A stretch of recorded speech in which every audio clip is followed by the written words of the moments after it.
My name is Paul Galy, which is shortened and it's a professional name. I paint under this name, I have all my qualifications under this name, but my personal name I use something else. I've run my business from home for the last 34 years.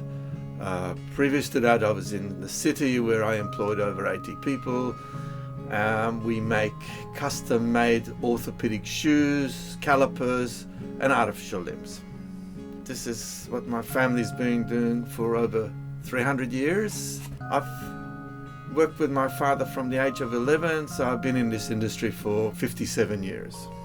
We make shoes for people with polio, which is still a big problem worldwide, and even in Australia there's a lot of survivors that are now in their 60s and 70s and now are finding difficulty to walk, so they seek out my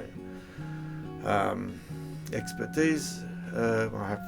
My specialty is making cosmetically hidden orthopedic shoes, meaning they have to be fully functional, yet they have to look with it.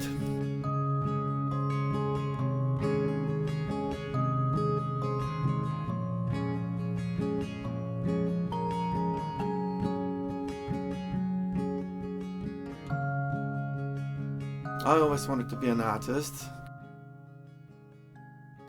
But when we came to Australia, I was like 10 years old. My father was in his late 50s.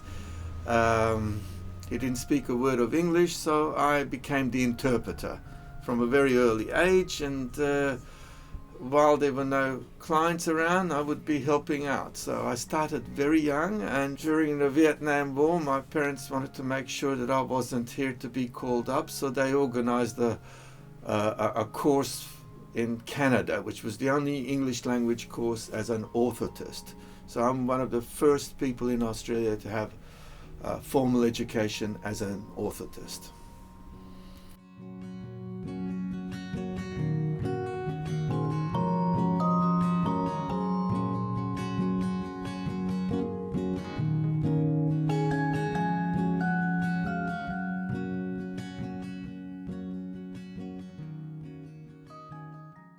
We arrived to Australia without a cent. We had to make a living, and it was out of necessity that I had to interpret because my father didn't speak the language. It is probably the most rewarding job that anyone could ever have. In the last few weeks I've had polio victims from Asia, predominantly from Indonesia. A lot of those children have never walked. Some of them were like 11, 12 years old, and we made some appliances and special shoes, and a couple of them walked out and swore that they will never sit in a wheelchair ever again.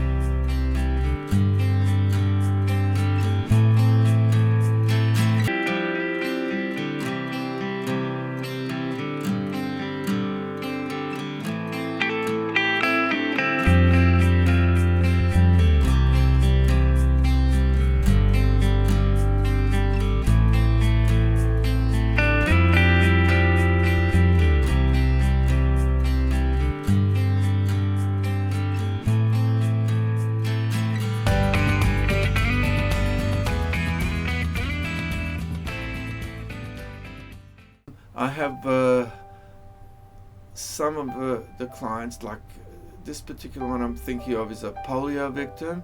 She was like 10 years old when she first came to me, and now she's in her late 50s, I think early 60s, and she still comes to me and reminds me that every time that if it wasn't for me, she wouldn't be walking according to all the experts.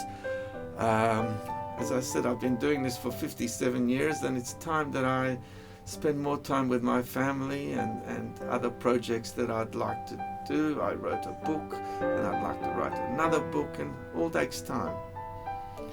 But I will keep my existing clients, and as they die out, I will do less. Not that I wish them any harm. Unfortunately, my children are doctors and fashion gurus, and they're not interested in this line of business. Even though they admire what I do, I'm just going to work as long as I can. So The less clients I have, the happier I will be, but I will continue working until I can.